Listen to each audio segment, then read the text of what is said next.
మా వాళ్ళు camera start చేసే లోపల ఈ గుగ్గుళ్ళు కొని తినేసా, ఈ టొమాటోస్ కొని తినేసా, ఈ దోసకాయలు కూడా కొని తినేసా. వీళ్ళు ఎంత లేట్గా స్టార్ట్ చేస్తున్నారో. So coming to the point, పప్పు. ఇక నుంచి మీరు పప్పు ఇలానే వండుకోవాలి, ఎందుకంటే దీంట్లో మనకి ప్రోటీన్ ఎక్కువగా ఉంటుంది ఈ విధంగా వండుకుంటే. సో ఆ పప్పు ఏంటో చూపించేసేనా. సో ఇక నుంచి మీరు ఇలానే పప్పు వండుకోండి. కందిపప్పు అంటే ఏ కందిపప్పు అయినా, ఎర్రదైనా ఇదైనా, పెసరపప్పు అయినా తీసుకోవచ్చు. సో 1 కప్పు తీసుకుందాం. 1 గ్లాసు, 1 టీ గ్లాస్ వండుకుందాం కందిపప్పు. దీన్ని లైట్గా వేపుదాం. ఆ వేపిన వాసన ఉడికిన తర్వాత చాలా అరోమా స్మెల్ వస్తుంది. మీరు కూడా ట్రై చేయండి. అంటే ఒక రకమైన స్మెల్ వచ్చేదాకా వేపాలి. సో ఇది మంచి అరోమా స్మెల్ వస్తుంది. ఇలా వేపుకొని కొంచెం మైల్డ్ ఎర్రగా వచ్చేదాకా వేపుకొని ఆపేస్తే గ్యాస్ట్రిక్ ఇష్యూ కూడా రాదు. సో దీన్ని వాష్ చేసేద్దాం.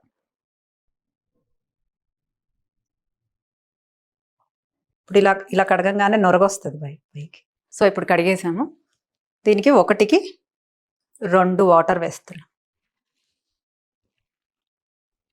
పచ్చిమిర్చి, టొమాటోస్, దోసకాయ పప్పు చేస్తున్నా. దోసకాయ ఆల్రెడీ దోసకాయ టొమాటో వేసాం కాబట్టి కొంచెం చింతపండు సరిపోద్ది. కారము, పసుపు, సాల్ట్ వేస్తే ఉడకదు.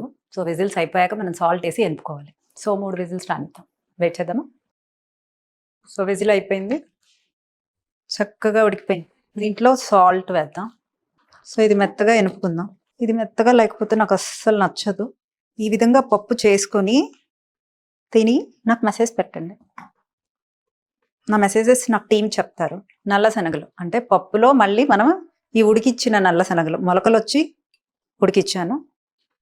ఉడికిచ్చి ముందే పెట్టుకున్నాను. సో ఇవి కూడా కొంచెం లైట్గా క్రష్ చేసుకుని ఈ పప్పు తిని చూడండి, చాలా బాగుంటుంది. కందిపప్పుతో మనకు ప్రోటీన్ అనేది సాటిస్ఫైగా రాదనమాట. సో ఇలా ఉడకపెట్టి మొలకలు వచ్చి ఉడకపెట్టుకున్న వాటికి గ్యాస్ట్రిక్ ఇష్యూస్ రావు.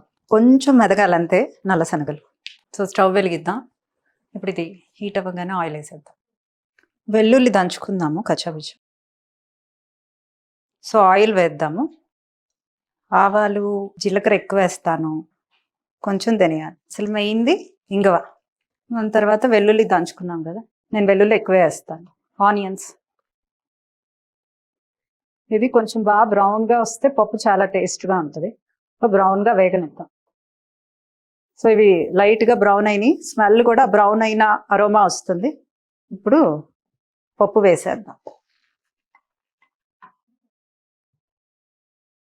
దీంట్లో కరివేపాకు వేసేద్దాం.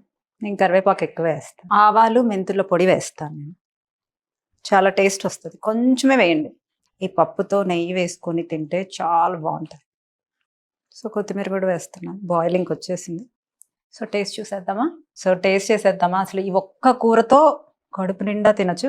కడుపు నిండా తిన్నా కూడా ఇంకా తినాలనిపించింది, అంత బాగుంటుంది. సో నేను వైట్ రైసే పెట్టుకుంటున్నా. దీంట్లో మనం ఎప్పుడు చేసే మొలకెత్తిన మెంతులు కలిపేసా. సో దీంట్లో నెయ్యి కూడా వేసేస్తున్నా. ఇప్పుడు అస్సలు గ్లూకోజ్ స్పైక్స్ అనేది జరగదు బ్లడ్లో. సో పప్పులో నెయ్యి ఉంటే ఆ టేస్టే వేరు. అండ్ మనం దీంట్లో నల్ల శనగలు వేసాము, ఐరన్ ఉంటుంది, ప్రోటీన్ ఉంటుంది, ఫైబర్ ఉంటుంది, అన్నీ ఉంటుంది. నిమ్మకాయ కంపల్సరీ. సో టేస్ట్ చూద్దామా. పప్పు, సో పప్పులో మళ్ళీ పప్పు. ఇలా ఎక్కువ పప్పు తీసుకోవాలి. అంటే ఒక్క ముద్దకి నేను ఎంత పప్పు తీసుకున్నానో చూడండి.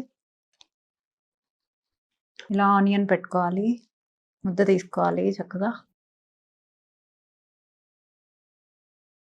మీరెంత నిజంగా ఇష్టపడతారో వీడియో చూడంగానే ఈరోజు పప్పు చేసేసేయండి.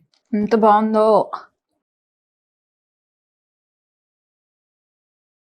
నల్ల శనగలు.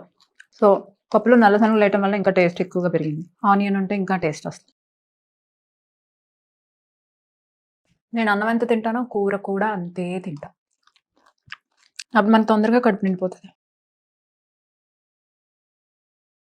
మనం తినేది టేస్టీగాను, మన వెల్ బీయింగ్కి హెల్దీగాను తింటున్నాం. మీరు ఏ రెస్టారెంట్లో ఎతికినా కూడా ఇలాంటి టేస్ట్ పప్పు దొరకదు. పిల్లలకి, పెద్దవాళ్ళకి పప్పు చేసుకుంటే ఇలానే చేసుకోండి. మొలకలు తెప్పించినరా తెల్ల శనగలు కూడా వేసుకోవచ్చు. సో అన్నంతో సమానంగా పప్పు తినాలి. సాల్ట్ మోడరేట్గా వేసుకుంటే కర్రీ ఎక్కువ తినచ్చు. గ్యాస్ట్రిక్ ఇష్యూ రాదు. ఇందులో జీలకర్ర ఎక్కువ వేసాము, ఇంగువ ఎక్కువ వేసాము, వెల్లుల్లి వేసాము, చక్కగా ఇంగువ వేసాము. చాలా బాగుంటుంది.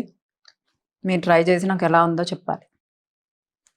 మనం ఏజ్ అవ్వకుండా లాంజివిటీ మీద డైట్ అనేది ఆల్మోస్ట్ ఒక 50% హెల్ప్ అవుతుంది. అంటే మన కోసం తింటూ, అంటే మన టంగ్ కోసం తింటున్నాం, మనం ప్రోటీన్ తింటున్నాం, ఫైబర్ తింటున్నాం, కార్బ్స్ తింటున్నాం, అది కూడా ఇన్సులిన్ స్పైక్ లేకుండా తింటున్నాం. అండ్ ఇంత హెల్దీ అండ్ టేస్టీ ఫుడ్ తినటం వల్ల మనకి హ్యాపీ హార్మోన్స్ కూడా రిలీజ్ అవుతాయి.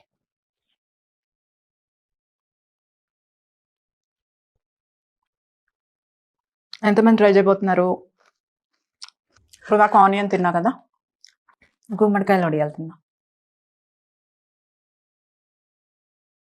మామూలు వడియాలు కన్నా గుమ్మడికాయ వడియాలు, మినపొడియాలు వేరే టేస్ట్. నాకైతే మినపొడియాలే టేస్ట్. నేను కొంచెం అన్నమే పెట్టుకున్నా, కానీ కర్రీ ఎక్కువ తింటా, అందుకని నా కడుపు నిండిపోతుంది. ఇంత కర్రీలు వండుకోవాలా అంటే హాస్పిటల్కి పే చేసే బదులు మనం వండుకోవటమే కరెక్ట్. చాలా చాలా హెల్దీ. దీంట్లో దోసకాయ ఉంది, టొమాటో ఉంది, చక్కగా కందిపప్పు ఉంది, నల్ల శనగలు మొలకెత్తినవి ఉన్నాయి, నాట్ ఐరన్ ఉంది, ప్రోటీన్ ఉంది.